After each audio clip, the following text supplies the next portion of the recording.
Welcome to UX Research Geeks, where we geek out with researchers from all around the world on topics they are passionate about. I'm your host, Tina Vitkova, a researcher and a strategist, and this podcast is brought to you by UXtweak, an all-in-one UX research tool.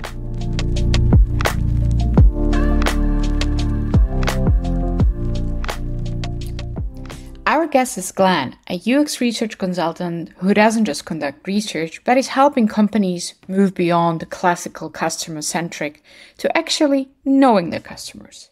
Our debate is one of the essential ones in our business, as we are looking into asking why and why it can be a terrible idea in research.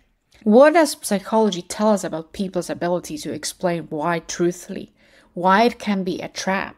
How may storytelling help us in gathering more accurate user insights? And when is it actually okay to ask why in UX research?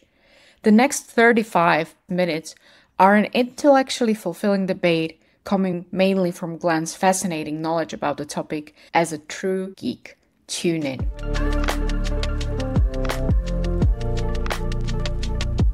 We met at UX Insight conference last April. So I feel like I know you, and you had a great presentation on the topic we are going to talk about. Who are you, and what is it important to know about you? So I've been working as a consultant in digital UX for about 10 years now. And throughout that decade, I've had the opportunity to work with a wide range of clients across retail, pharma, online security tech, accounting tech, and NGO. But to be honest, most of all, I think about 70% is in finance, banking and insurance. I'm based in Belgium, but my work has led me often remotely, sometimes physically across the globe. My main work, I consult in research, in UX research, but the scope of that I interpret very broadly. I think UX research it's a much more broader sector than it's often practiced today. And I perform research, but what I also do for my clients, I help them with the ops, with the culture, lay out the conditions needed to do research, to value research, to do it themselves. So I do a lot of teaching and coaching. And my kind of mental frame for all of this is almost every organization, they all say that they are customer-centric, right? And we all want to be that, we all feel that. But if we're not doing research, then that is at best lip service. Like, how can we be centric towards someone or something that we don't really know? So that requires research. The moment the company says, yes, we care about our clients, we are customer centric. If you're doing research, that might be true. If not, I doubt it. And I try to help organizations become truly customer centric by getting them to know their customers better by doing the research myself or by teaching them to do the research internally and setting up. And we're going to talk about why not to ask why.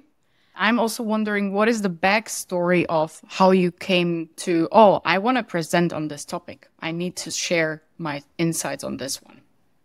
As a bit of a teaser about why not to ask why, it's a lot about psychology, but what got me into it is more about the interviewing vibe, the whole conversational dynamic. There's quite a lot of popular advice out there about always ask why, always get down to the bottom of things, even apply the 5 why technique with your participants as if there's some object to probe, and that never felt well. And I think that many people with a lot of experience in moderating, they mastered their tone of voice. They really try to not come across as interrogatory or repetitive. But for a lot of junior researchers or people who do research but don't do it constantly, like product managers who do sessions, they don't master these things. And if you tell those people always ask why, I've seen that gone bad.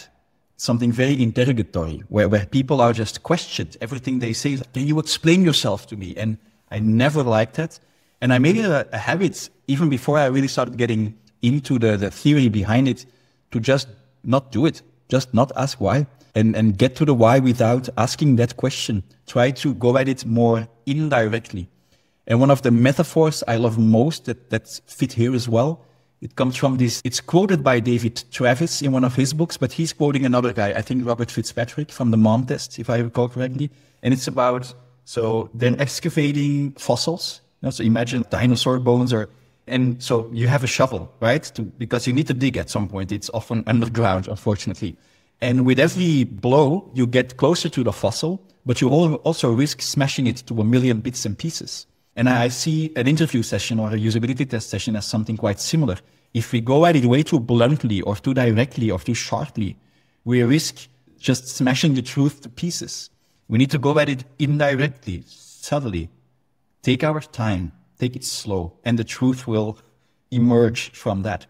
But let's go to the psychology, because this is something that I would like to geek with you about. You said just right now, okay, we have to be subtle and go there very patiently. But now I'm going to ask, why do we have to do it? Because we don't know why. And with we, I mean people, our participants, but also ourselves. We are not impervious to this. We are just as susceptible as everyone else. We don't know why, but that is not stopping us from explaining why when asked. People like to give a response. We've been trained to give a response. It's more polite. Especially when you invite participants, they feel like they're there and they need to provide you with stuff. And this is something we need to know about ourselves, but also our participants in the context of research. We need to understand that when we ask why, it comes with a big assumption. A couple of them, in fact. Assumption one, that people know why. And then assumption two, that if they don't, that they will tell us, I don't know. But let's be honest, how often have we heard that from a participant? I don't know why I did what I just did. So people rarely respond in such a way. And as I mentioned earlier, we have this popular advice that tries to nudge us to ask why constantly, but the assumption doesn't hold. And long after we've met during the talk that I gave about this topic, in fact, only a couple of months ago, I think, I was listening to this podcast. And the guest was Dr. Alan Short from UCLA. He's a psychologist, researcher, and a neurobiologist.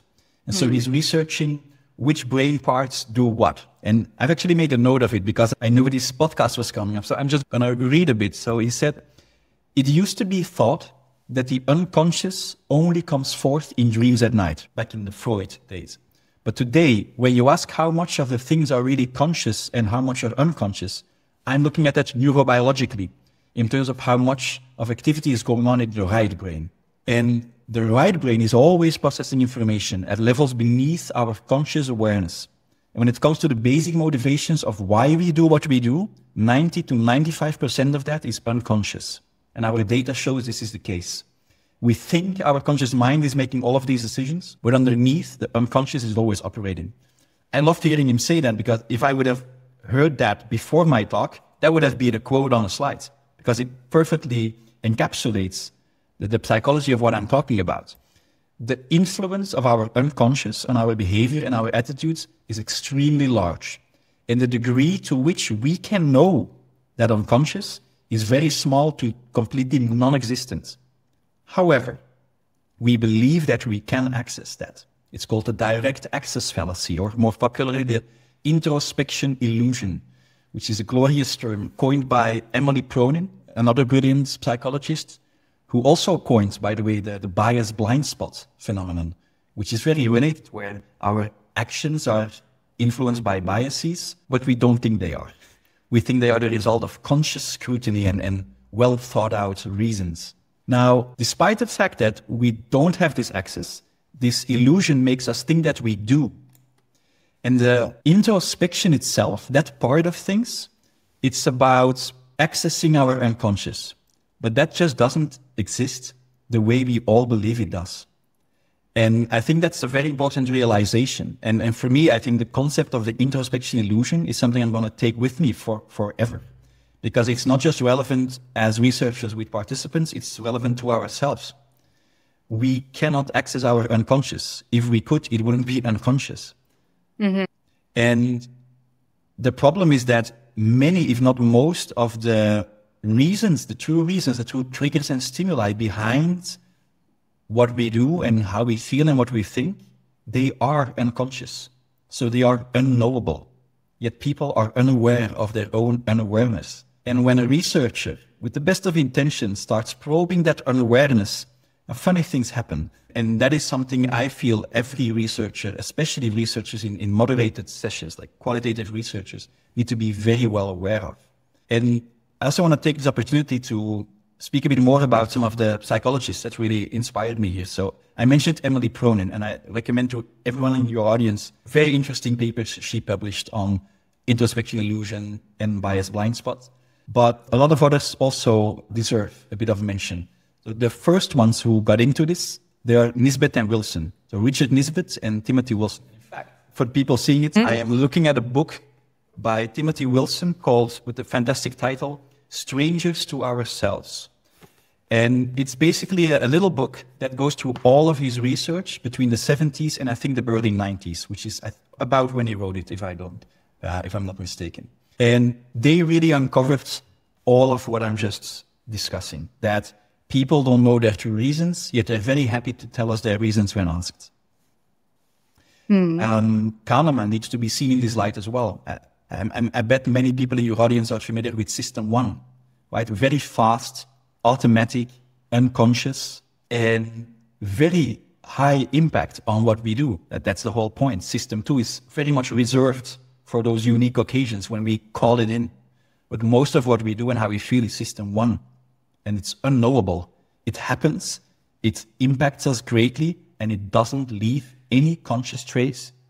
I also catch myself sometimes running an interview and there is an interesting moment and I just, even unconsciously, just burst out like, oh, why are you doing it this way?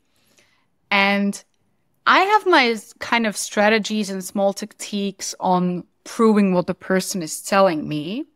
How you deal with your unconscious of asking why, the nudge to do it, and what would you maybe say how researchers should be dealing with it? I think I've untrained my why reflex, or at least, so I constantly have the voice that you've describing. Definitely. I'm telling myself just not to do it, and not to ask why directly. And I do want to know why, of course. I don't just want to describe simple facts. I want to get to what's happening here. But the way I'm trying to go there is by using more of a directed storytelling approach. I want to first understand the steps people took, the processes that they took, their journey, basically. And very often, when people are explaining to me their experience from their point of view, their lived experience, in the richness of the context that then entails, the why is very much part of that story. And because it's not explicitly probed at, you don't run those risks that we've just mentioned. It becomes part of the rich context. And very often I can start understanding. And so my defaults are how questions, to try to understand more about the steps that people took. And when people are in this storytelling mode, which is one of our goals, to build a rapport and to show the interest into a broad response, then their response isn't just naked facts. It's filled with emotions and what they felt. And so you get all of these spontaneous, rich bits. And I think the validity of that, the trustworthiness, is much higher than what you get with, tell me why you did that.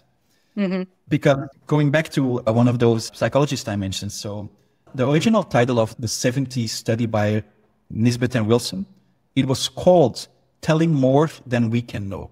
That was the title. So awesome. As I mentioned in the beginning, like how often have you heard a participant tell you, I don't know, we are just trained not to show that honesty. It's not like we're lying, by the way. We are actively making up things without the impression that we're lying.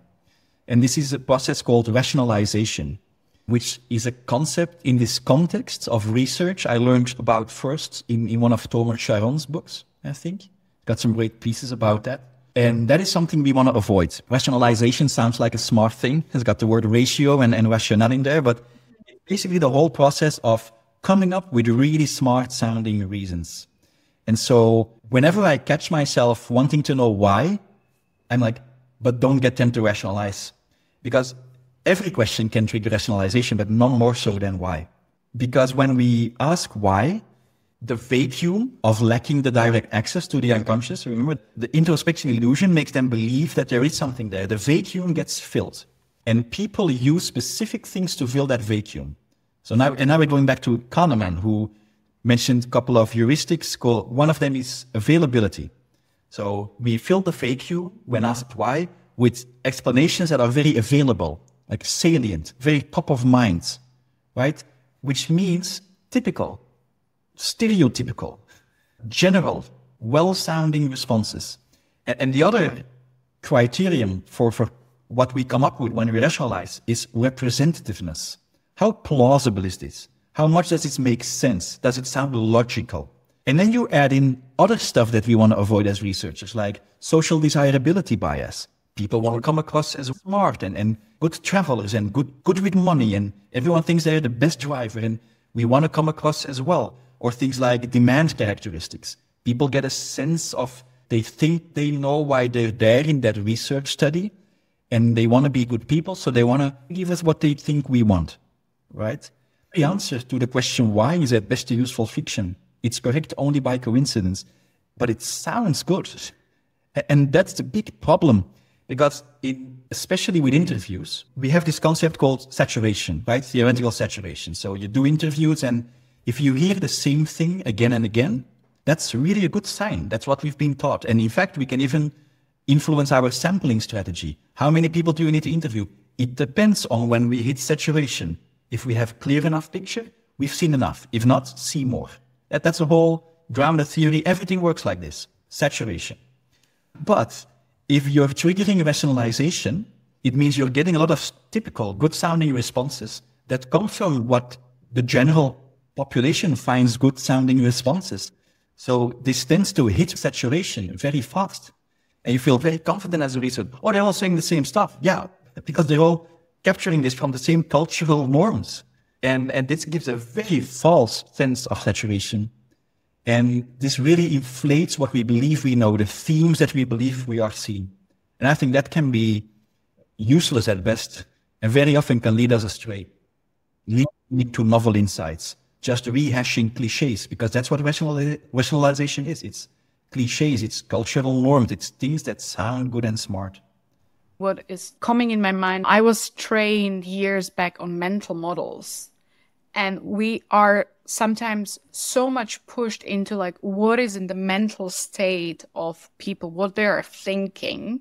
But where real research and analysis and synthesis starts, it's really like what they actually do and what's the triggers, emotional triggers behind it. I don't have a conclusion to this. I'm just wondering what our discussion will make for me in the next future.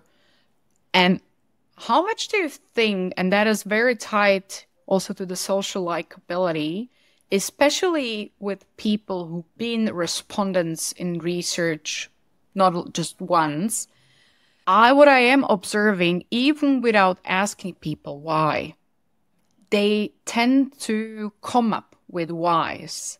And I think it's also a culture of why, not only in the research world, but, we are more into therapy and we're trying to find our unconscious whys. And I see sometimes respondents describing some stuff, but always going back to, I did it why. How much do you think is it influenced not just by the culture of why in way broader and general aspect? I love that question. I don't know enough from a research psychology point of view to answer, so I'm just going to answer from my own intuition. I think that as researchers, we need to do our best not to trigger this rationalization. We also need to realize that what you described absolutely happens. So many people rationalize even without being triggered to themselves. Again, for the psychology nerds, the whole Festinger's theory of cognitive dissonance, which is resolved by post hoc rationalization. We try to make it all in our minds. We just make up things. So people do this, even when not probed or asked. And people are often likely to give it to you, just like you described. Like, I did this because of that. Because again, we all want to believe we are good and smart people. We wouldn't just do something for no good reason. Mm-hmm. And very often, especially when we feel like maybe it wasn't for the best of reasons, we're very quick to give the rationalized reason. It's often something interpersonal. You see it playing out, where if someone says something, I did it because of, why are you already excusing the thing you did? So it sometimes speaks to something more there, when people feel they seem to feel compelled to explain their good reasons without being asked. So I would be very curious as a researcher what's causing that. Is that is that something individual, specific? Is that because of the topic? Maybe, so just from recent examples in banking, I know that financial hygiene, like budgeting, those are topics where there is a clear socially desirable behavior. Or things like IT security. Of course, I use a password manager, but then very often people don't really. There are a lot of topics where there is a clear good behavior, where there are clear good reasons, where we might either trigger them or just get them spontaneously. So thinking back of one of the examples Thomas Sharon gave about, I think it was about traveling. So if you ask someone, even with a how question, you can trigger rationalization. How do you plan holidays? You're going to get a kind of generalized response. People are going to pull from their past experience, but they're definitely going to generalize. They're going to summarize over multiple holidays and tell you, oh, find a nice hotel, which is in a nice place of town. It's important to you. But imagine if you replace that question, you'd simply ask, which I'm advocating for here, like more experience-based question. Tell me about the last time you took a holiday. What were the steps you took? In fact, this time we started out by going to Airbnb because we wanted to try it out. And I've heard it can be a bit cheaper than a hotel. And I really liked it because of this list. And all of a sudden you get this different story. If you ask me, how do you run your research projects? I'm going to try to be honest, but it's probably going to be a bit of a inflated story. Wherever you ask me, hey, Glenn, how is your latest research project going? What's happening right now? You're going to get a much more nitty-gritty response.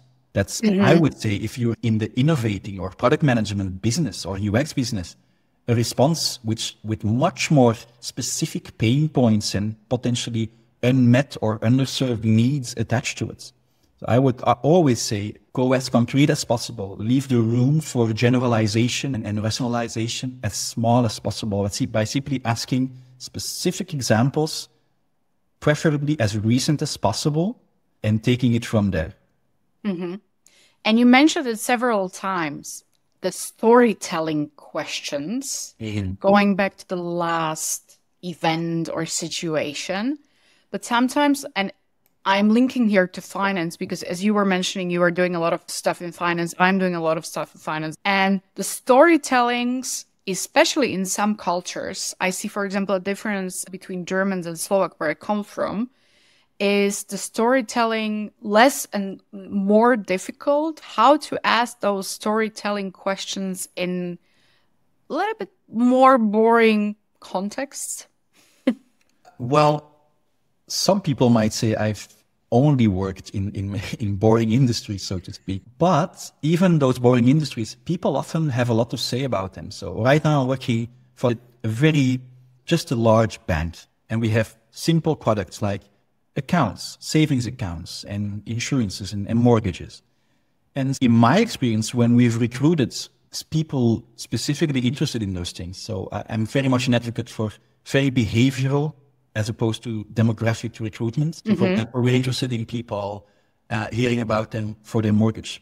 I would try to recruit people who very recently signed a mortgage and also people who are right now on the lookout. Like they're doing activities such as going to emo websites, but they're doing things that amount to that.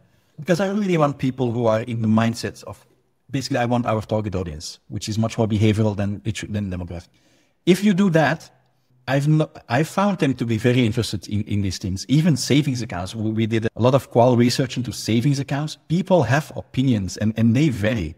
So I cannot really attest to the same thing. It's interesting because I'm encountering it right now in some projects where people are just like, really, you could see it in their faces. Even I'm running some offline and they're like, why are we talking about it? Once I even had this person really voicing out this question, what is it interesting about this? I was like, oh, it's interesting. I'm really into it. I want to know because I love finance and researching on it.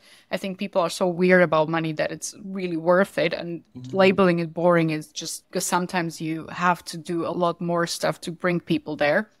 But yeah, maybe focusing on that storytelling, you mentioned few techniques.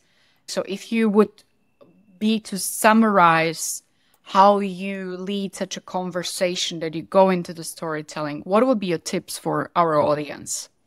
So one of them would be to try to think of reframing your why questions into how, because how is excellent for triggering stories, because how elicits a process, a step-by-step approach somewhat, right?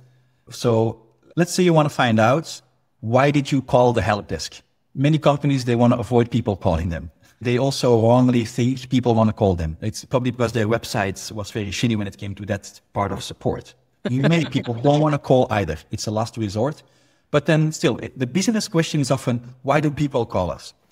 And I think I've said it's a business question or it's a research question. It's a pretty bad interview question. And so if we reframe that into something, how did you try to find a solution last time you did it? Instantly, you're just triggering them to explain steps.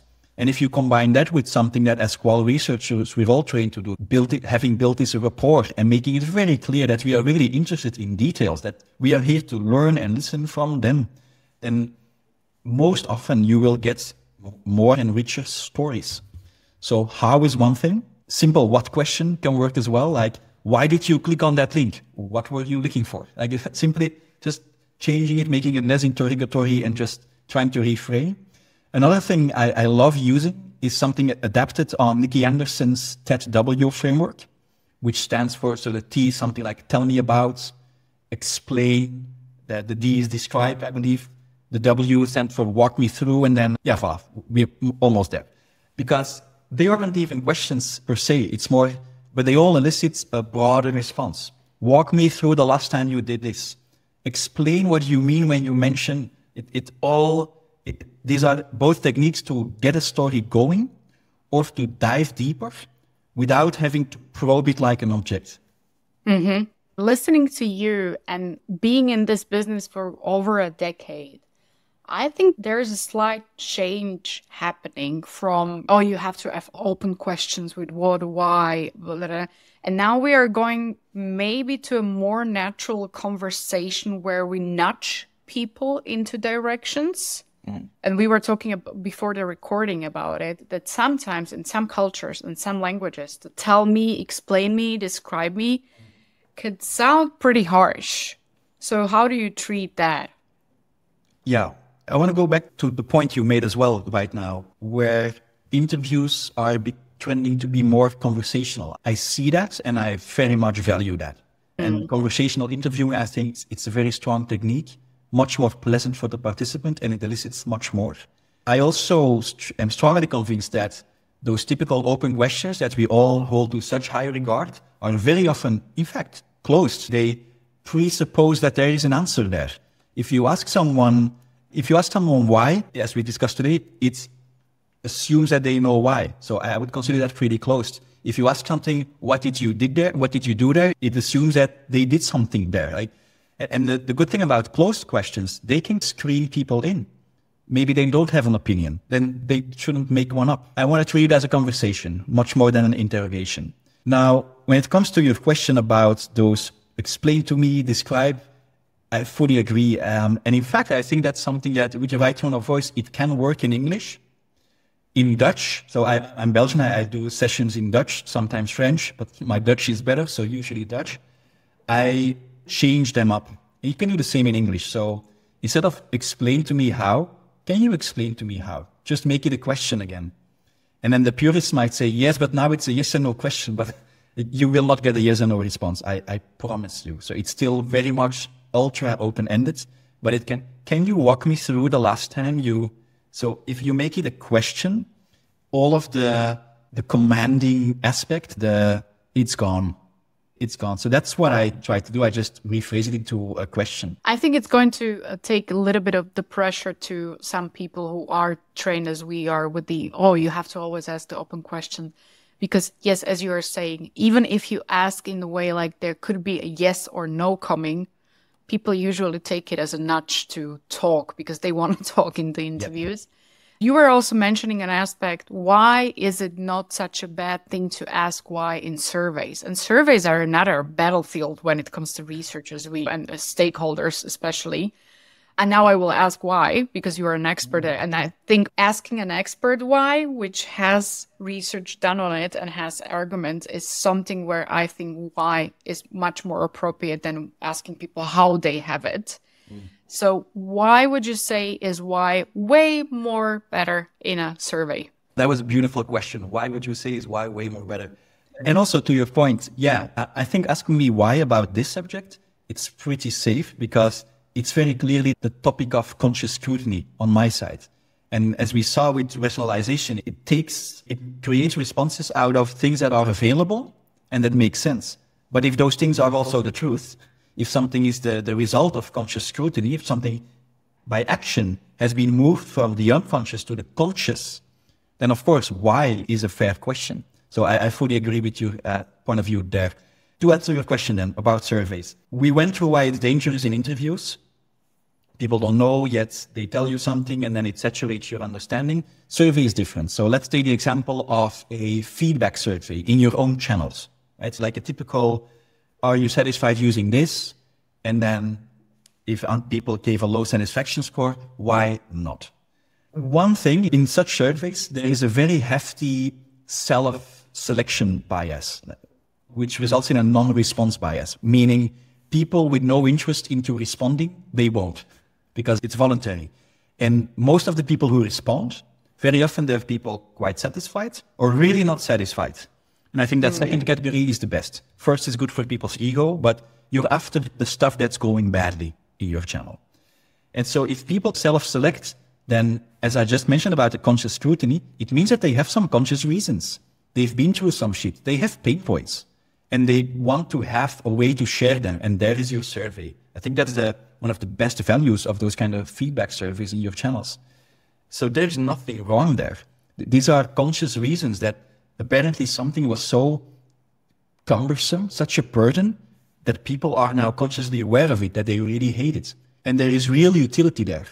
Because you really are interested into those things that are so bad that they have also come across the surface of that level of consciousness. Glenn, before I thank you for your wisdom and sharing it with us, we were also talking about that people could follow you on LinkedIn and that you would have a small gift for them. So what is it?